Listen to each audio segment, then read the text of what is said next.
Smycling the Hebridean Way. 5 family members, all of us in our 60s, were heading out to the Outer Hebrides for a bit of an adventure on our bikes. Here's John and I leaving our second port of call, York, ready to cycle to the station to get to Oban, where we met up with the rest of the cyclists, Steve, Rachel and Heather. We had a lovely evening in Oban before the ferry the next day, the 5-hour journey that would take us across the seas to Castle Bay on Barra. We're well loaded in our warm clothes because even though it's sunny, it was never that warm, and we probably had far more luggage than we needed, but we were all happy with that, and off we went on the boat. So there's a little map of the islands we were going to go through. 10 islands, 2 ferries, 6 causeways, and here we come into Castle Bay. Our first 2 nights were spent at the Dunard Hostel, which was very comfortable. We self-catered. We had a room with a view, as we did everywhere we went. It was absolutely beautiful. And day 1, we cycled down to Vatersay to begin the journey. It was bright and sunny, and the views just took our breath away around every corner, really. The roads were clean and clear on the whole, slightly undulating on the way to Vatersay. We crossed over the causeway and spent some time relaxing on some of the absolutely amazing beaches with vibrant colours and white sands. Steve and Heather were brave enough to take a dip, and then Johnny and I decided we ought to do the Barra loop while we were there, so we didn't spend quite as long on Vatersay, but we headed back over the causeway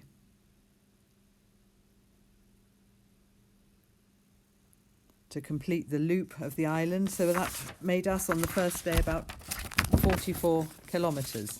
There we are, right at the start of the Hebridean Way. We had to have our photo taken there. And here we are heading back around again. Calling at Barra Airport, the only airport in the world whose runway is on a beach, and the other side of the dunes, just another amazing beach there. So the next day we were going to set off north. It meant cycling. We cycled clockwise round Barra to get to Ardmore, ready for the ferry. Another beautiful clear day. Inland lochs and the sea, the coast, all the way round. We arrived to wait for the ferry with plenty of time. And then over we went to Eriskay. Always plenty of room for bikes and ridiculously cheap. But a lovely journey over there, spotting all sorts of seabirds on the way, seals on the rocks. And here's our island number 3, Eriskay. So it's quite a climb up from the little harbour. Not a very big island. And before we knew it, we were on a causeway to the next island, which was South Uist. It's a shame we never actually saw otters crossing, but we did have our eyes peeled all the time. So here we are in South Uist. It was quite windy. We sat on a beach and had our lunch there at East Kilbride. A very different island in lots of ways. It was quite flat. Sorry for the ice cream. The notice was hopeful, but there actually wasn't any there. And so John and I came to our Airbnb for the night, which was very comfortable. We cycled out, had meal at the Borrowdale Hotel, and came back via some stone houses, very old. So the next day was going to be quite a ride. We were going to do 75 kilometres, so fuelled with some lovely smoked salmon and scrambled egg made by our lovely host Mary. We met up with the others who'd had a full English breakfast or a full Scottish breakfast at their Airbnb, and off we went. Quite windy, but the wind was mostly behind us. Johnny and I took the coastal route, which was the official Hebridean Way, and the others stayed on the main road. We were on to Benbecula, and then on to North Uist, to our stop for the night, which was the tractor shed. And we had different views of how we quite liked this. It was a very windy spot, but our pods were very warm and they withstood apparently 100-mile-an-hour winds. And we actually slept very well, even though it looked like it might be claustrophobic. Another beautiful view from the hostel we were staying in. Next day we weren't going too far, just up to Berneray, so we stopped at a local RSPB place and enjoyed a walk around, seeing some seabirds, enjoying the beautiful coast again.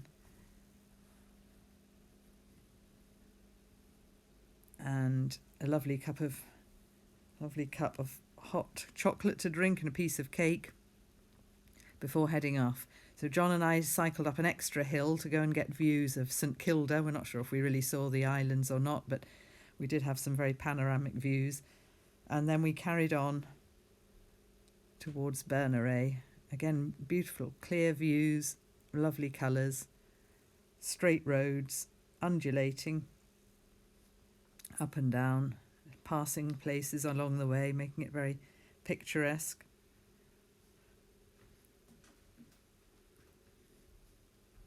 And we came to our hostel for the evening, which was a lovely place called John's Bunkhouse. Having passed all sorts of wildlife along the way, sheep, red deer, and a lovely long causeway across to Berneray. We didn't get time to see so much of Berneray, although there are beautiful beaches, because early the next morning we were heading off on the ferry over to South Uist. So Berneray to Liverpool, which was quite a feat of navigation as the waters are very shallow.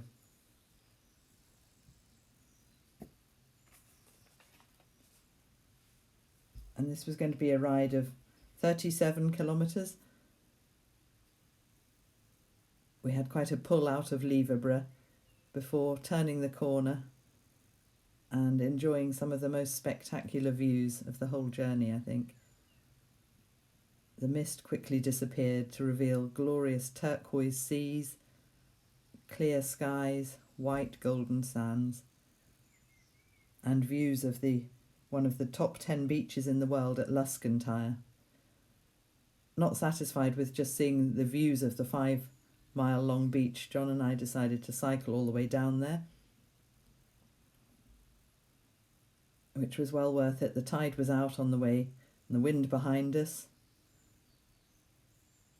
He couldn't resist a swim in the shadows of the hills of Tarensay.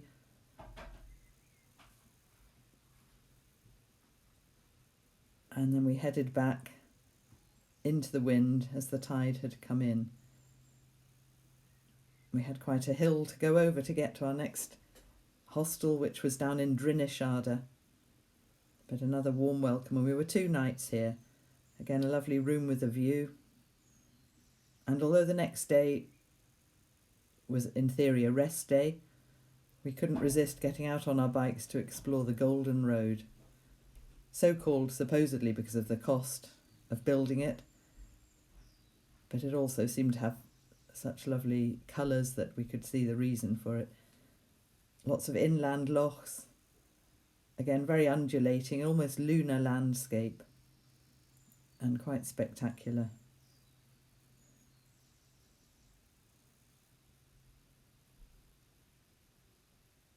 We had our lunch and then a drink and cake overlooking this bit of the sea, watching seals on the rocks and enjoying really warm sunshine.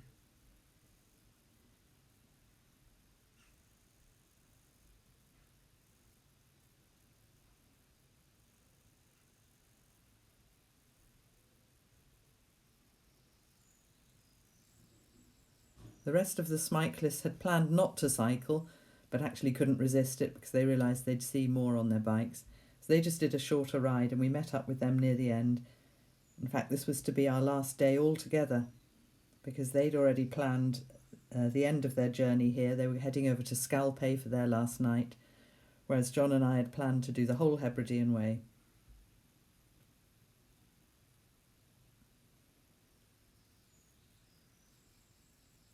So the next day was going to be our longest ride, and we knew bad weather was potentially coming.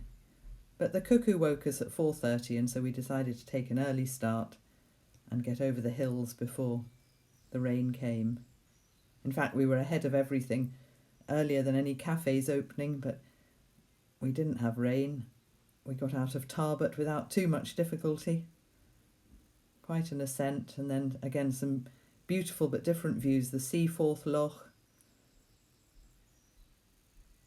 and then we're on the Isle of Lewis, which is the biggest island.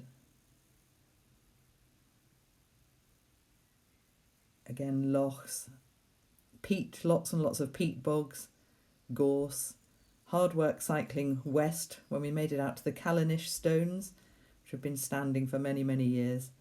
And then the rain did hit us just before the end on our way to the Squealing Pig Bothy, which was to be our house for the night, a former black house converted and made into a comfortable Airbnb. Again, with a room with a view, a lovely wood fire to keep us warm, and we could dry out our wet clothes before the next day, which was going to be our assault to the summit, the butt of Lewis. So we set off on another grey day, but not really wet. Straight roads. The wind was behind us until we turned the corner to get to the end of the Hebridean Way, when the rains hit and the wind was against us. But we'd made it.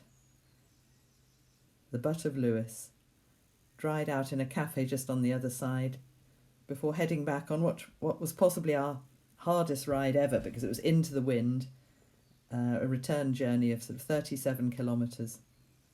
Anyway, we'd made it, and the next day, before we set off to Stornoway, we said goodbye to our hostess, who was a weaver of Harris tweed. She let us have a little go ourselves. Stopped at the Whalebone Arch in South Bragar, and black houses nearby. And we made it to the metropolitan town of Stornoway,